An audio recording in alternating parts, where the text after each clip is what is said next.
Sumatera Utara. Selamat sore pemirsa, kami hadir kembali menjumpai Anda dalam program Sumatera Utara hari ini edisi Sabtu 31 Agustus 2024. Saya Muhammad Azrul Nasution. Dan saya Ainus Wina. Beragam informasi penting juga menarik telah dirangkum oleh tim redaksi kami.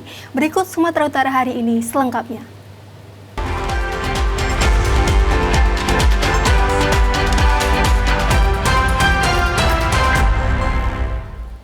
Pemirsa, di informasi yang pertama, mantan Kepala Dinas Pendidikan Binjai berinisial SUG ditahan Kejaksaan Negeri Binjai atas dugaan tindak pidana korupsi proyek detail engineering design pada Dinas Pendidikan tahun anggaran 2021. Mantan Kepala Dinas Pendidikan Kota Binjai ditetapkan sebagai tersangka berikut dengan dua orang lainnya, yakni RS dan SP selaku Direktur dan Wakil Direktur CV Gama atau pihak rekanan. Ketiganya ditetapkan sebagai tersangka atas dugaan tindak pidana korupsi proyek detail engineering design atau dokumen desain teknis bangunan yang terdiri dari gambar teknis, spesifikasi teknis, dan spesifikasi umum, volume serta biaya pekerjaan pada Dinas Pendidikan tahun anggaran 2021. Kepala Kejaksaan Negeri Binjai Jufri SH mengatakan bahwa proyek detail design engineering yang dimaksud bernilai 700 juta lebih, sedangkan untuk kerugian negara sesuai dengan perhitungan ahli mencapai 640 juta rupiah. Tanggal 9 Agustus 2024, tim penyidik Kejaksaan Negeri Binjai telah menetapkan 3 orang tersangka dalam perkara kegiatan korupsi kegiatan pembuatan DED atau perencanaan kepada Dinas Pendidikan Kota Binjai tahun 2021. Bahwa kegiatan ini ada 2 paket namanya dengan nilai totalnya 784 juta sekian. Nah, dari kegiatan ini dari awal sudah kelihatan modus operandinya. Pertama, SSH yang dibuat dalam unsur anggaran ini, misalnya rapinya tidak mengacu kepada peraturan wali kota, SSH wali kota, tapi mengacu pada peraturan Inkindo, sehingga terdapat kemahalan harga di situ. Jufri juga menyatakan sesuai KUHP pihaknya akan menahan ketiganya selama 20 hari ke depan. Pemirsa, sebanyak 13 rumah warga rusak diterjang angin puting beliung disertai hujan lebat di Desa Gunung Melayu, Kecamatan Kuala Selatan, Kabupaten Labuan Batu Utara. Beginilah suasana salah satu rumah warga rusak berat pasca diterjang angin puting beliung sekitar pukul 19.30 waktu Indonesia Barat kemarin malam. Akibatnya seluruh atap rumah milik korban terbang di bawah angin kencang disertai hujan lebat. Selain rumah warga rusak, angin kencang juga banyak menumbuhkan pohon di tengah lingkungan warga. Kepala Desa Gunung Melayu, Sohran Tanjung mengatakan, akibat terjangan angin puting beliung, sebanyak 13 unit rumah warga rusak berat, di mana 9 rumah terdapat di Dusun 5 dan 6, sedangkan 4 lagi berada di Dusun 3B. Bagusnya kejadiannya sekitar pukul 7, antara jam 7 jam 8 malam, ada mengakibatkan 13 rumah di Desa Gunung Melayu, 9 diantaranya di Dusun 6 dan Dusun 5, yang 4 lagi di Dusun 3B. Kepala Bidang Kedaruratan dan Logistik BPD Labura Agus Susanto menjelaskan, selain meninjau lokasi rumah warga rusak, pasca bencana alam puting beliung, juga pihaknya membersihkan badan jalan dari batang pohon yang tumbang, dan sekaligus bersama Dinas Sosial memberi bantuan berupa sembako, alas tidur, serta perangkat dapur kepada para korban. Pemirsa, di informasi lainnya, kebakaran satu unit rumah yang terjadi pada Jumat kemarin di Kelurahan Nagapitu, Kecamatan Siantar Martoba, Kota Pematang Siantar, menyebabkan 1 orang meninggal dunia.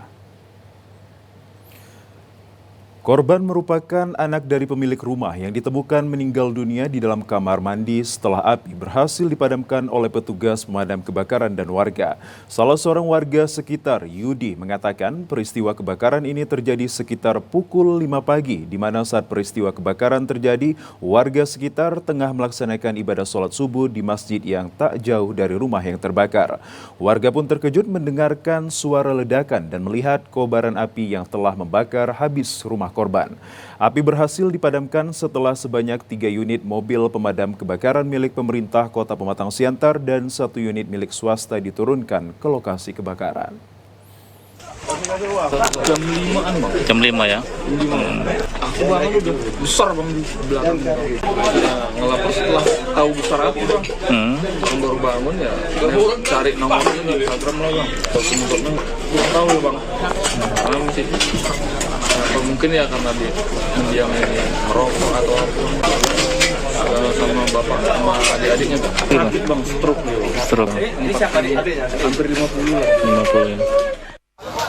Setelah api berhasil dipadamkan, jenazah korban langsung dievakuasi oleh petugas dan dibawa ke rumah kerabat terdekat korban untuk disemayamkan.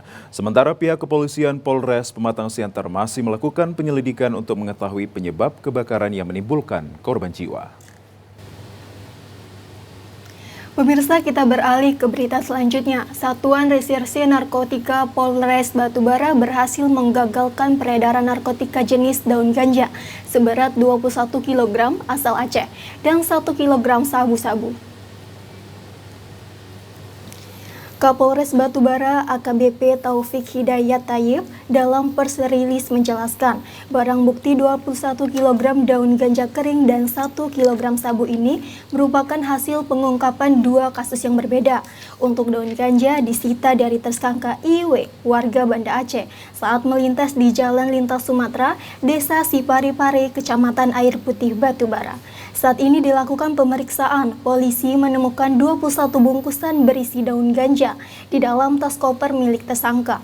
Dari pengakuan tersangka, daun ganja tersebut akan diantar ke seseorang di wilayah Batubara yang saat ini masih dalam pengejaran polisi. Kemudian narkotika jenis sabu disita dari tersangka 1, warga Simalungun di Kecamatan Seibalai, Batubara. Selain menyita barang bukti narkotika, polisi juga menyita beberapa telepon seluler dan uang tunai yang diduga hasil penjualan narkotika. Kapolres Batubara mengatakan akan terus berkomitmen dalam memberantas peredaran dan penyalahgunaan narkotika. Dalam 1 bulan terakhir saja, jajaran Polres Batubara telah berhasil mengungkap 22 kasus narkotika dengan jumlah tersangka sebanyak 29 orang. 2 hari lalu ya Pak? 2 hari lalu kita bisa mengungkap kasus daun ganja dengan berat 21 kilo. Ya. Setelah kita dalami, yang bersangkutan memang akan memasarkan daun ganja ini di Batubara. Dan saat ini kita lagi mengejar pelaku yang akan sebagai penadahnya, yang membelinya. Kita akan kejar itu. Kemudian di tanggal sebelumnya kita juga menangkap 1 orang pelaku dengan barang bukti 1 kilo sabu. Ya, di mana pelaku ini berasal dari Kabupaten Simalungun, kalau yang ganja dari Aceh. Pun demikian sama, ya, dia akan menyebarkan, akan menjual sabu 1 kilo ini di Kabupaten Batubara. Pemirsa, Badan Narkotika Nasional atau BNN Kota Binjai mensosialisasikan bahaya narkoba kepada pemuka agama yang ada di Kota Binjai. Dengan sosialisasi ini diharapkan para pemuka agama dapat berperan aktif menangkal peredaran narkoba. BNN Kota Binjai melakukan kegiatan sosialisasi bahaya narkoba kepada sejumlah pemuka agama yang ada di Kota Binjai. Kegiatan yang berlangsung di Gedung Punokawan ini dihadiri oleh perwakilan Departemen Agama Kota Binjai, Majelis Ulama Kota Binjai, dan Forum Komunikasi Umat Beragama Kota Binjai. Diketahui penyalahgunaan narkoba telah menjadi salah satu faktor terbesar terhadap hancurnya masa depan generasi penerus bangsa saat ini. Sosialisasi ini digelar untuk semua pihak, khususnya pemuka agama untuk aktif dan peka serta mampu membentengi diri dan keluarga agar tidak mudah terpengaruh dengan penyalahgunaan narkoba yang saat ini sedang marak. Selain menghadirkan narasumber dari penyuluh BNN Kota Binjai, kegiatan ini juga menghadirkan praktisi pengobatan rehab narkoba dan jaksa Kejari Binjai terkait ancaman hukuman bagi pengguna dan pengedar narkoba. Penyuluh Madya BNN Kota Binjai, Dewi Ayu menyatakan dengan mengajak serta para pemuka agama diharapkan dapat mengajak warga untuk dapat menangkal peredaran narkoba melalui syiar agama di masing-masing rumah ibadah maupun dalam kegiatan keagamaan lainnya. Ini merupakan bentuk tindak lanjut dari kegiatan beberapa hari lalu, yaitu kegiatan MOU antara BNN, Pemerintahan Kota Binjai, Ganas Anar, MUI, dan FKUB. Nah, jadi yang hadir hari ini itu adalah para penggiat yang sudah di-SK-kan menjadi tergabung dalam forum komunikasi anti narkoba.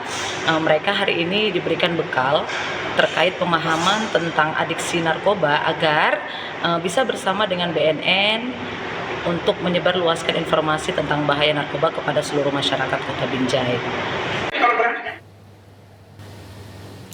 Pemirsa merasa pembagian bansos desa tak adil, puluhan warga desa Sirambas, Mandailing, Natal mengamuk hingga menyegel dan melempari kantor desa dengan tomat busuk. Sambil membawa poster, puluhan warga desa Sirambas, Mandailing, Natal, Sumatera Utara mendatangi kantor desa setempat, menuntut kepala desa Ilman Juhdi agar mengundurkan diri dari jabatannya karena diduga tidak mampu mengayomi masyarakat. Mereka kesal karena selama menjabat kepala desa bertindak arogan, sewenang-wenang hingga pembagian bantuan langsung tunai bersumber dana desa tidak tepat sasaran kepada warga miskin. Dalam aksinya, warga menuntut pertanggungjawaban kepala desa terkait pembagian BLT yang terkesan tebang pilih. Warga akhirnya menyegel kantor desa Sirambas sambil melempari kantor dengan tomat busuk hingga kaca kantor pecah. Kaca kantor pecah karena kepala desa tak kunjung menanggapi keluhan masyarakat. Padahal, warga sudah 2 hari melakukan aksi unjuk rasa di Balai Desa Sirambas karena tak ditanggapi, warga mengancam akan melakukan aksi yang lebih besar sampai kepala desa mengundurkan diri. Banyak sekali tuntutannya.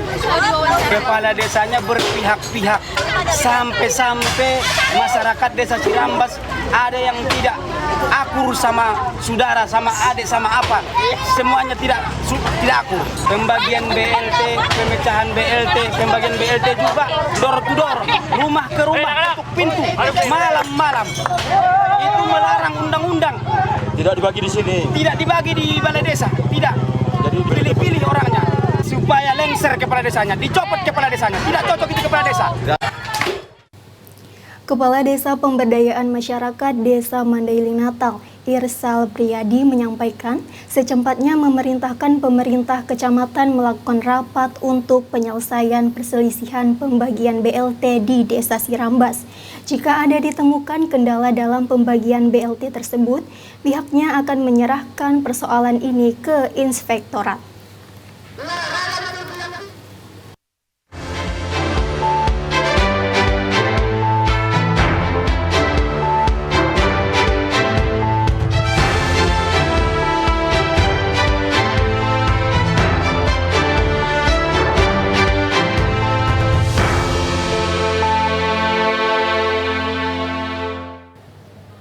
Pemirsa, meski tanpa berkoalisi dengan partai lainnya, Partai Nasdem optimis dapat memenangkan Pilkada serentak 2024 di Kabupaten Toba. Ketua DPD Partai Nasdem Kabupaten Toba Ganda Manurung saat mendampingi Effendi Napitupulu dan Audi Murfi Sitorus sebagai pasangan bacalon Bupati dan Wakil Bupati Toba mengatakan dengan meraih 14.062 suara sah pada pemilu DPRD Toba tahun 2024, Partai Nasdem tanpa berkoalisi dengan partai lain telah memenuhi syarat untuk mengusung Bapaslon Effendi Murfi dalam Pilkada Toba 27 November 2024. Hal tersebut sesuai dengan keputusan KPU Toba nomor nomor 1233 tahun 2024 yang menetapkan syarat minimal suara sah untuk parpol atau gabungan parpol peserta pemilu 2024 dalam mengajukan Bapaslon Bupati dan Wakil Bupati Kabupaten Toba, yakni 10% dari total suara sah, yaitu sebanyak 11.471 suara. Ganda juga mengatakan Partai Nasdem sebagai partai politik memiliki kewajiban untuk memberikan pilihan terbaik kepada masyarakat pada kontestasi Pilkada serentak tahun 2024. Namun hal ini kembali kepada masyarakat Kabupaten Toba bagaimana untuk menilainya. Partai Nasdem itu slogannya kan gerakan perubahan ya. Jadi kemudian setelah kita melihat dinamika partai politik dan itu kita lihat keinginan masyarakat mulai dari sosmed, terus kita lihat di lapangan bahwa mereka membutuhkan sosok muda dan juga sosok yang pengalaman, yang dimana itu ada pada diri calon bupati kita Pak Effendi dan wakil bupati Pak Obi. Dan sebagai partai politik kami punya kewajiban untuk memberikan pilihan terbaik kepada masyarakat pada kontestasi pilkada. Dan sekarang yang tergantung masyarakat, tergantung rakyat Toba. Kami sudah beri pilihan, namun kami yakini bahwa inilah pilihan yang terbaik dari Partai Nasdem. Pemirsa, hiruk-pikuk pelaksanaan pemilihan kepala daerah serentak tahun 2024 di Asahan kelihatannya sepi peminat. Pasalnya hingga Kamis malam 29 Agustus atau batas waktu akhir pendaftaran, hanya satu pasangan calon atau paslon bupati dan wakil bupati yang datang mendaftar ke Komisi Pemilihan Umum Asahan. Kedatangan satu paslon Bupati dan Wakil Bupati Asahan Sumatera Utara, Taufik Zainal Abidin dan Rianto, kantor KPU Asahan, dengan diiringi kesenian reog Ponorogo dan kuda kepang, paslon Bupati dan Wakil Bupati yang diusung partai peserta pemilu 2024. Maksud kami, Wakil Bupati yang diusung partai pemilu 2024, Golkar, Gerindra, PDI Perjuangan, Demokrat, Nasdem, PPP, PKS, Hanura, PKB, Perindo, dan Buruh. Keduanya bersama-sama menyerahkan berkas administrasi pendukung keikutsertaan mereka kepada Ketua dan Komisioner KPU Asahan. Selain itu juga menandatangani lembaran bukti pendaftaran hingga batas akhir waktu pendaftaran. Hanya satu paslon Taufik Zainal Abidin dan Rianto yang datang mendaftar. Akibatnya, dapat dipastikan Pilkada Asahan tahun 2024 hanya akan diikuti satu paslon. Melawan kota kosong, Ketua KPU Kabupaten Asahan, Hidayat, mengatakan mereka berencana akan berkoordinasi dengan KPU Sumatera Utara untuk menambah atau memperpanjang waktu pendaftaran dalam rangka memastikan apakah masih ada calon lain yang ingin ikut dan mendaftarkan diri. Ya, pemirsa, pasangan bakal calon bupati dan wakil bupati Asahan Taufik Zainal Abidin dan Rianto berpotensi melawan kota kosong karena merupakan satu-satunya pasangan bakal calon yang mendaftar ke Komisi Pemilihan Umum KPU Asahan untuk maju pada pemilihan umum kepala daerah tahun 2024. Saat ini KPUD Asahan sedang memasuki masa pengumuman perpanjangan pendaftaran pasangan bakal calon bupati dan wakil bupati Asahan. Pasalnya, hingga batas akhir pendaftaran pasangan bakal calon pada Kamis 29 Agustus 2024 pukul 23:59 WIB hanya ada satu pasangan yang mendaftar. Perpanjangan pendaftaran ini merupakan pelaksanaan ketentuan pasal 135 Peraturan KPU nomor 10 tahun 2024. Perpanjangan pendaftaran dilakukan pada tanggal 2 dan 3 September 2024 pukul 8 WIB sampai dengan pukul 16.00 WIB. Dan pada tanggal 4 September 2024 pukul 8 sampai dengan pukul 23.59 WIB. Sebelumnya pada Kamis 29 Agustus 2024 malam, pasangan bakal calon bupati dan wakil bupati Asahan Taufik Zainal Abidin dan Rianto menjadi pasangan yang pertama mendaftarkan diri ke KPUD Asahan. Pasangan ini diusung oleh 12 partai politik yaitu Golkar, Gerindra, PDIP, Demokrat, PAN, Hanura, Nasdem, PKS, P3, PKB, Gelora, dan Partai Buruh dengan jumlah perolehan suara sah pada pemilihan legislatif tingkat Kabupaten Asahan sebanyak lebih dari 96%. Pada tanggal 29 Agustus, tepatnya di hari terakhir, partai politik atau gabungan partai politik telah menyampaikan atau mendaftarkan pasangan calon bupati dan wakil bupatinya ke kantor KPU Asahan. Pasangan calon dimaksud adalah Bapak Taufik Zainal Abidin dan wakilnya adalah Bapak Rianto. Pengusul daripada pasangan calon tersebut ada 12 partai politik dengan jumlah suara 388.568 suara dan ada 6 partai politik lagi yang tidak mengusulkan, yaitu dengan suara 12.109 suara. Dikarenakan sampai dengan jam 23.59 hanya satu pasangan calon saja yang mendaftar, maka KPU akan memperpanjang pendaftaran bupati dan wakil bupati Asahan. Sementara itu, meski dilakukan perpanjangan masa pendaftaran, kecil kemungkinan adanya pasangan lain yang mendaftar karena jumlah perolehan suara dari partai politik yang tersisa tidak akan mencukupi. Dengan begitu, pasangan Taufik Rianto berpeluang besar akan melawan kota kosong pada Pilkada Asahan mendatang. Pemirsa, ratusan warga simpati menggunakan sepeda motor menghantarkan salah satu bacalon bupati dan wakil bupati Labuan Batu Selatan untuk mendaftar ke kantor KPU di Kecamatan Kota Pinang, Kamis Semi. Dengan menggunakan mobil odong-odong, bakal calon bupati dan wakil bupati Labuan Batu Selatan, Ferry Sadian melakukan pendaftaran ke kantor KPU. Bacalon yang diusung 5 partai tersebut disambut langsung oleh seluruh komisioner KPU. Selain dilakukan pemeriksaan oleh divisi teknis, penyelenggaraan KPU dan tim verifikator dinyatakan dokumen persyaratan bacalon Ferry Sadian lengkap serta dapat diterima. KPU Labuan Batu Selatan dalam keterangan persnya, Ferry menyampaikan ucapan terima kasih kepada seluruh lapisan masyarakat antar lintas agama yang sudi kiranya mengantarkan pasangan ini untuk mendaftar di KPU. Ketua KPU Labuan Batu Selatan, Adnan Rashid mengatakan bahwa pada hari Kamis tanggal 29 Agustus 2024 pada pukul 15.32 WIB, kita menerima satu Bapak Paslon atas nama Bapak Ferry Syahputra Simatupang dan Bapak Sahdian Purbasi Baru. Paslon ini didukung oleh gabungan partai politik, Nasdem, Golkar, Partai Persatuan Pembangunan, Partai Demokrasi Indonesia, Partai Perjuangan, dan terakhir Partai Perindo. Dengan total suara partai gabungan mencapai 84.275 suara sah dan berdasarkan pemeriksaan KPU dan dinyatakan berkas dokumen kedua bacalon diterima. Dalam pendaftaran pasangan calon bupati dan wakil bupati, KPU Labuan Selatan melakukan sebagai berikut: memastikan kelengkapan kebenaran dokumen persyaratan pencalonan dan kemudian memastikan kelengkapan dokumen persyaratan calon. Berdasarkan hasil pemeriksa, sebagaimana tersebut di atas, pendaftaran dinyatakan diterima. Tahapan selanjutnya, kedua bacalon akan melakukan pemeriksaan kesehatan di Rumah Sakit Pringadi, Medan.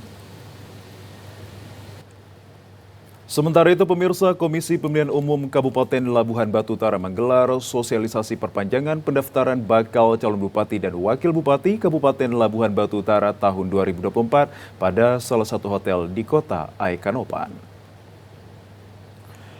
Divisi Teknis KPUD Labura, James Ambarita menjelaskan, adapun dasar sosialisasi ini kepada partai politik menjelaskan bahwa sampai akhir penutupan pendaftaran tanggal 29 Agustus, KPUD Labura hanya menerima satu pasangan balon bupati dan wakil bupati yang diusul oleh 11 gabungan partai politik.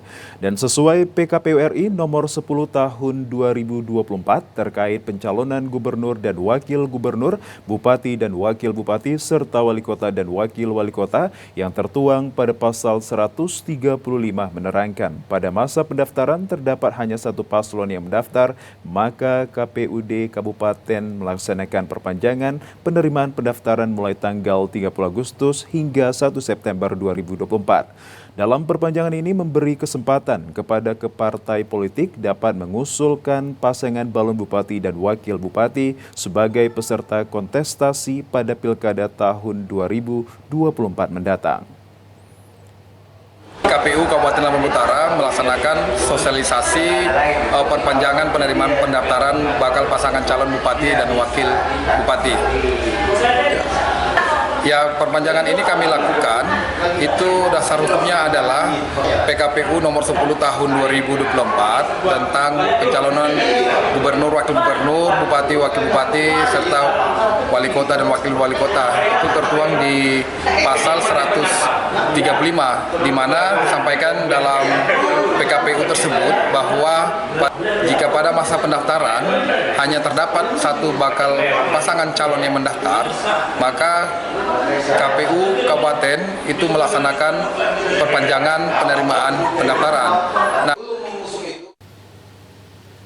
Pemirsa, Bawaslu Kota Sibolga mengklaim tidak ada menemukan bentuk pelanggaran pada proses tahapan penerimaan pendaftaran bakal calon wali kota dan wali kota Sibolga tahun 2024 yang digelar KPU Kota Sibolga.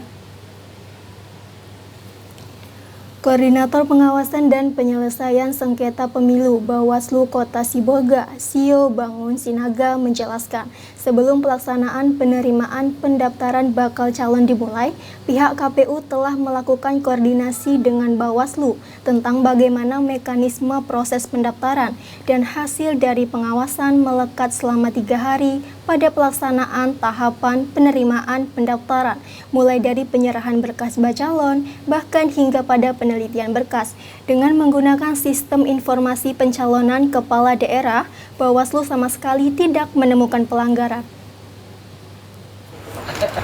Hasil dari pemeriksaan kita sudah kita teliti, itu sudah sesuai, tidak ada dugaan pelanggaran, dan juga kami juga ada masuk dalam akses silon, itu sudah kami cek dengan berkas ini sesuai dengan alat kerja kami, dan pengawasan kami memang tidak adanya dugaan pelanggaran. Kalau iring-iringan nanti kita masih menunggu dari laporan hasil pengawasan dari kecamatan, kawan-kawan jajaran yang sudah melakukan pengawasan mulai dari Tak hanya melakukan pengawasan terhadap proses pemberkasan bacalon, Bawaslu Kota Sibolga juga melaksanakan pengawasan terhadap rombongan massa yang ikut menghantarkan ketika bacalon melakukan pendaftaran. Badan Pengawas Pemilihan Umum Bawaslu Kabupaten Nias Selatan mulai menangani laporan terkait dugaan kekeliruan dalam keputusan KPU setempat terkait penetapan calon terpilih anggota legislatif daerah pemilihan 2 Kabupaten Nias Selatan hasil pemilu 14 Februari 2024. Bawaslu setempat juga telah menerima secara resmi laporan terkait dari pihak Partai Garuda dugaan kekeliruan pada keputusan Komisi Pemilihan Umum Kabupaten Nias Selatan mengenai tidak jadi ditetapkannya salah seorang calon anggota DPRD Nias Selatan dari Partai Garuda karena telah dialihkan kepada Partai Demokrasi Indonesia Perjuangan. Pelapor juga tidak terima alasan KPU karena Partai Garuda tidak melaporkan penerimaan dan penggunaan dana kampanye pemilu. Menurut pelapor, di dalam Undang-Undang Pemilu, penerapan sanksi bagi partai politik jika tidak melaporkan penerimaan dan penggunaan dana kampanye tidak serta-merta menghapuskan hak calon legislatifnya untuk ditetapkan menjadi calon terpilih. Sementara pihak Bawaslu telah mulai melakukan proses penanganan laporan tersebut diawali penyampaian pokok-pokok perkara dan akan diteruskan dengan menghadirkan saksi ahli. Hari ini kita sudah memulai sidang pertama adjudikasi dan akan kita teruskan agenda sidangnya. Kita pada intinya tidak melama-lamakan juga hal ini, tapi kami akan memproses hal ini sesuai dengan ketentuan peraturan perundang-undangan yang berlaku. Terima kasih untuk masyarakat Dapil 2 yang sudah mendukung Bawaslu. Berdoa untuk kami, semoga keputusannya nanti betul-betul keputusan yang seadil-adilnya. Sementara itu, berbagai cara ditempuh Bawaslu untuk segera menyelesaikan penanganan laporan serta protes masyarakat dari Partai Garuda untuk menghasilkan keputusan yang seadil-adilnya. Pemirsa, dua pasangan calon bupati dan wakil bupati Mandailing Natal menggelar tradisi berziarah ke sejumlah makam syekh dan raja untuk meminta restu dan doa dalam perhelatan Pilkada 2024. Berbagai tradisi yang dilakukan kedua pasangan calon bupati dan wakil bupati dalam rangkaian perhelatan pemilihan kepala daerah. Kedua pasangan calon melakukan ziarah ke sejumlah makam syekh dan raja Mandailing untuk meminta restu, seperti pasangan calon Saipullah Nasution dengan Atika Asmi Utami berziarah ke sejumlah makam syekh dan raja di Mandailing. Ziarah yang dimulai dari makam Syekh Muhammad Jafar dilanjutkan ke makam Raja Nasi Barowar, Sultan Diaru, makam Syekh Abdul Fattah, Syekh Mustafa Hussein, dan Syekh Abdul Wahab Lubis. Sementara pasangan calon bupati dan wakil bupati Harun Mustafa dengan Muhammad Ikhwan Nasution berziarah ke makam Syekh Mustafa Hussein dan Syekh Abdul Hamid serta makam Syekh Abdul Wahab Lubis. Ziarah kubur yang dilakukan kedua paslon ini merupakan tradisi turun-temurun yang dilakukan warga Mandailing Natal.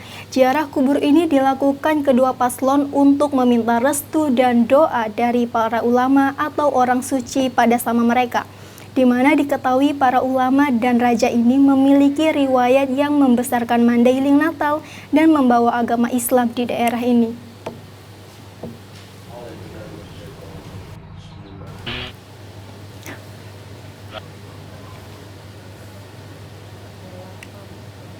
Pemirsa, sejumlah informasi menarik dan aktual lainnya akan hadir usai jeda pariwara berikut ini. Tetaplah bersama kami.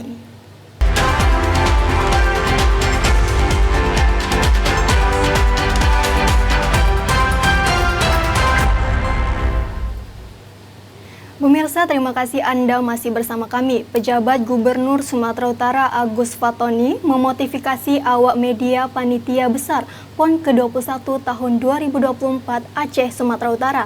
PJ Gubsu berharap awak media untuk menunjukkan Sumatera Utara sebagai tuan rumah PON yang baik. Pejabat Gubernur Sumatera Utara Agus Fatoni memotivasi tenaga pendukung bidang humas, publikasi, dan IT Panitia Besar PON ke-21 wilayah Sumatera Utara untuk menunjukkan bahwa Provinsi Sumatera Utara menjadi tuan rumah yang baik dalam pelaksanaan PON ke-21. Hal ini diungkapkannya saat Bimtek Umum Bidang Humas, Publikasi, dan IT Panitia Besar PON wilayah Sumatera Utara di Aula Tengku Rizal Nurdin, Rumah Dinas Gubernur Medan kemarin. Sumatera Utara menjadi tuan rumah dalam penyelenggaraan PON 2024. Dalam mensukseskan PON dibutuhkan kerjasama yang baik dari seluruh warga Sumatera Utara termasuk media.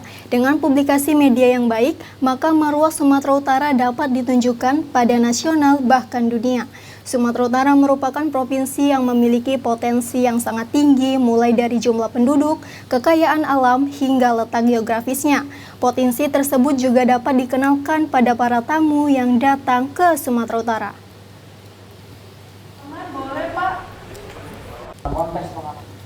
Ya, pemirsa, cabang olahraga polo air pada PON ke-21 tahun 2024 Aceh Sumatera Utara diikuti oleh 3 tim putri dari Jawa Barat, Daerah Istimewa Yogyakarta, dan juga Jakarta.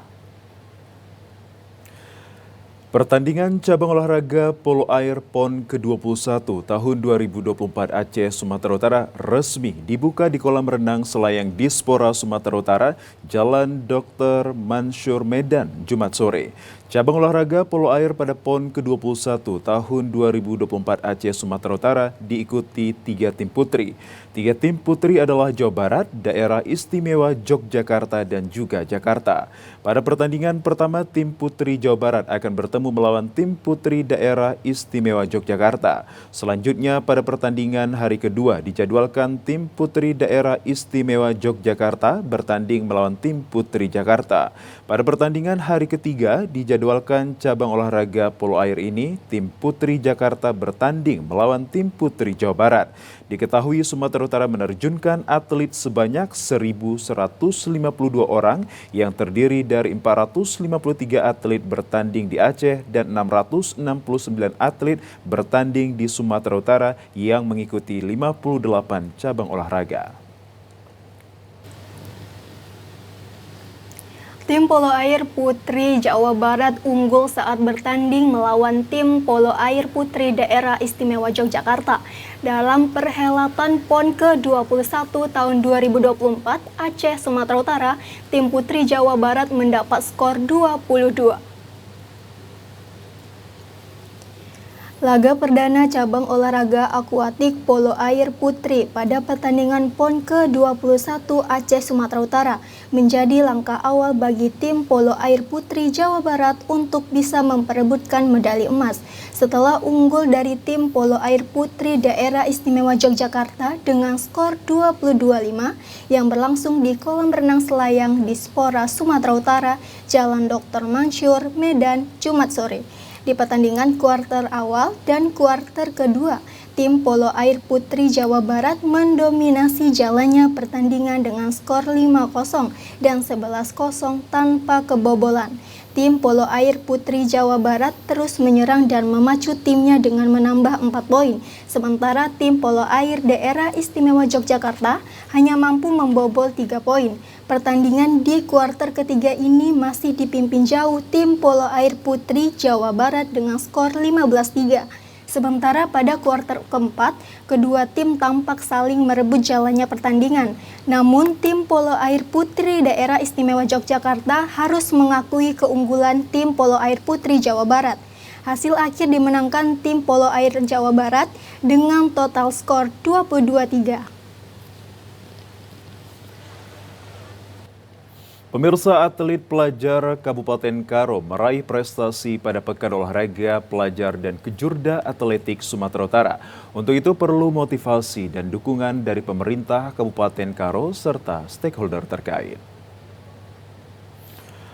Banyaknya talenta atlet muda yang berbakat dan berprestasi di Kabanjahe, Kabupaten Karo, salah satunya terlihat pada cabang olahraga atletik, di mana para pelajar SD, SMP, dan SMA giat berlatih di Stasiun Samura, Kabanjahe dengan mengikuti berbagai kejuaraan untuk mengejar prestasi menjadi sang juara.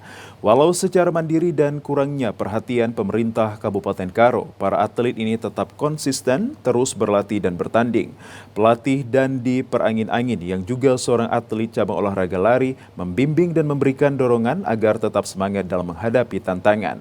Pada Pekan Olahraga para Pelajar dan Kejurda Atletik Sumatera Utara tahun 2024, atlet pelajar SMP dan SMA Kabupaten Karo berhasil meraih 4 medali emas dan 1 perak. Salah seorang atlet lari siswi Madrasah kelas 9 Sanawiyah Negeri MTSN Kabanjahe Karo, Nadira Kisarah Siregar, mengungkapkan ia konsisten latihan sejak dari SD karena dukungan dari keluarganya. Nadira peraih juara 3 Student Athletic Champions Sumatera tingkat SMP, bercita-cita ingin menjadi kowat. Untuk itu ia bertekad mengejar prestasi olahraga atletik dan juga tetap meraih prestasi akademiknya. Sejak juara SAC itu, yang pertama saya juara SAC itu saya jadi pengen ikut latihan lagi, jadi semangat. Juara berapa? Juara 3 tahun 2023. Saya kedepannya pengen seperti kakak saya, ikut kejurda PPLP gitu.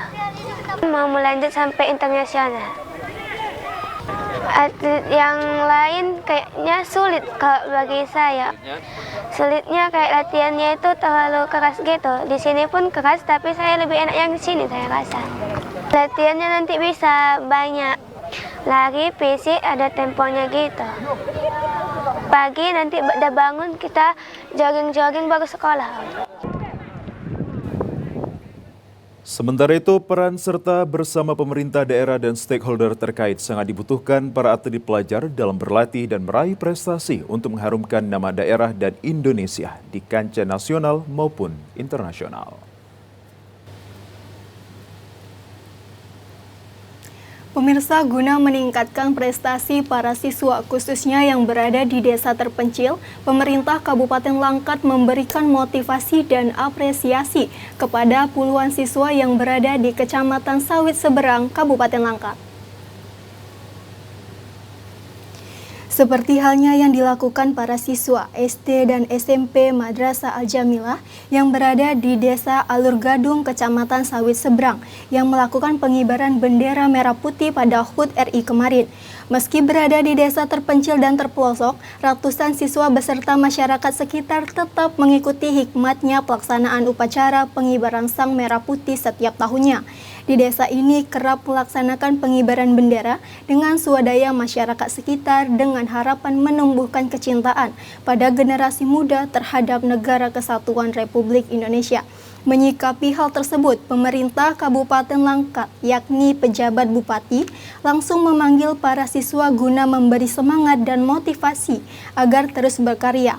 Meski berada di pelosok desa, puluhan siswa ini tampak sangat gembira dan antusias karena akhirnya jerih payah mereka latihan berbuah hasil dengan yang maksimal dan memuaskan sehingga bisa bertatap muka langsung dengan penjabat Bupati Langkat. Senada dengan hal tersebut, pemerintahan Kabupaten Langkat juga turut menghadirkan para generasi muda yang mendapat beasiswa melanjutkan pendidikan ke negara Cina dan Mesir, sembari memberikan motivasi kepada para siswa agar mampu mencontoh para senior demi menggapai cita-cita dan mengharumkan nama bangsa. Kita menerima adik-adik paskibraka dari Yayasan Al-Jamilah. Ya, kita tahu bahwa mereka melaksanakan kegiatan pengibaran bendera pada tanggal 17 Agustus yang lalu di tengah-tengah keterbatasan, di tengah keterpencilan mereka dari desa yang begitu jauh, ya, Kecamatan Sawit Seberang, ya, di tengah kondisi fasilitas yang apa adanya. Alhamdulillah hari ini kolaborasinya sudah ditunjukkan dengan baik, ya, mendapat pembinaan dari Babinsa, mendapat pembinaan dari pemerintah desa dan kecamatan dan sekelompok masyarakat, ya, sehingga dapat mengibarkan bendera yang gagah perkasa di tengah kondisi apa adanya. Dan bersamaan juga pada hari ini untuk memberikan semangat dan dorongan motivasi kepada mereka, kepada adik-adik pengibar bendera, kita hadirkan juga anak-anak yang mendapat beasiswa dari pemerintah Cina dan Kairo, ya, mendapat beasiswa. Jadi ada 2 putra-putri kita mendapat beasiswa hari ini. Prestasi yang dilakukan puluhan siswa yang berada di pelosok desa ini hendaknya mampu dijadikan contoh khususnya bagi daerah lain yang berada di penghujung dan terluar wilayah Kabupaten Langkat. Pemirsa, kita menuju ke Kabupaten Mandailing Natal untuk mengentaskan gizi buruk dan menurunkan angka stunting di wilayah Kabupaten Mandailing Natal. Pemerintah daerah menggelar gerakan nasional memasyarakatkan makan ikan bersama anak-anak. Puluhan anak-anak ramaikan gerakan nasional memasyarakatkan makan ikan yang digalakkan pemerintah daerah Kabupaten Mandailing Natal untuk mengentaskan gizi buruk dan menurunkan angka stunting. Selain itu, gerakan masyarakat makan ikan bertujuan untuk mengurangi anak-anak dari jajanan pewarna atau zat berbahaya yang banyak ditemukan di lingkungan sekolah dan tempat lainnya.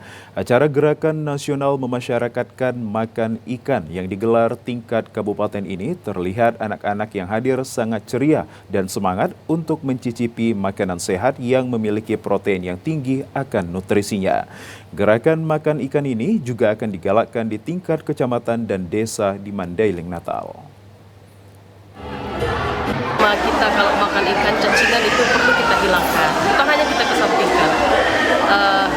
Ikan dengan segala macam protein yang terkandung di dalamnya ini sangat bagus untuk pertumbuhan anak, terutama mengentaskan status gizi buruk untuk anak-anak yang gizi buruk dan stunting. Tentu ikan ini sangat menjadi makanan prioritas lah sebenarnya. Jadi ke depan kita akan terus dorong di luar apa program stunting yang sudah kita gulirkan. Ini juga sebagai memperingati ini agenda nasional. Pedoman ikan ini agenda nasional yang hari ini kita laksanakan di level pemerintahan kabupaten. Untuk menjaga bahaya dari makanan yang mudah ditemukan di sejumlah tempat di Kabupaten Mandailing Natal, pemerintah daerah akan menyurati Badan Pengawas Obat dan Makanan serta dinas terkait untuk mengoptimalkan pengawasan makanan yang berbahaya.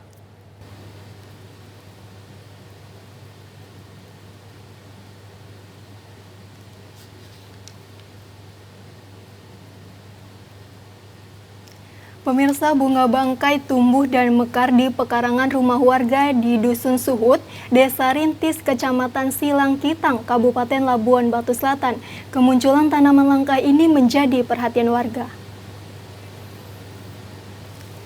Bunga bangkai berjenis Amorphopalus titanium yang tumbuh di halaman belakang rumah warga merupakan bunga langka asli Indonesia yang memiliki diameter 20 cm serta tinggi mencapai 45 cm.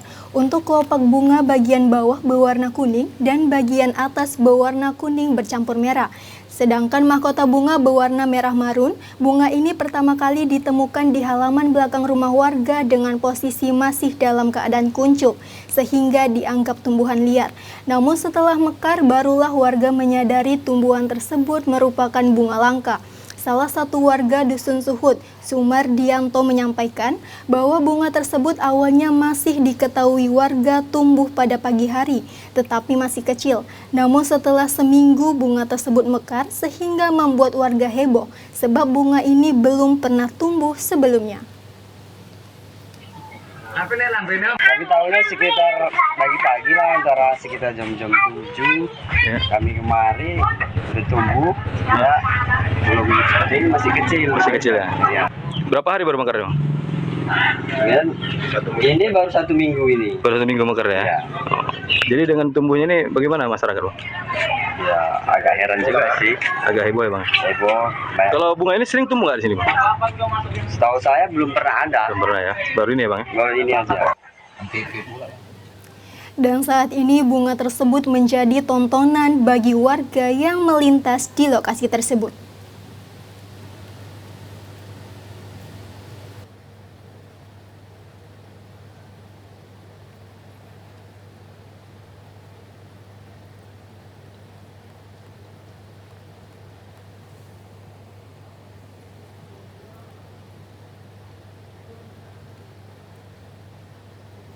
Dan pemirsa, berikut informasi perakiraan cuaca di sejumlah daerah di Sumatera Utara dari Badan Meteorologi, Klimatologi, dan Geofisika wilayah 1 Medan yang berlaku esok Minggu 1 September 2024.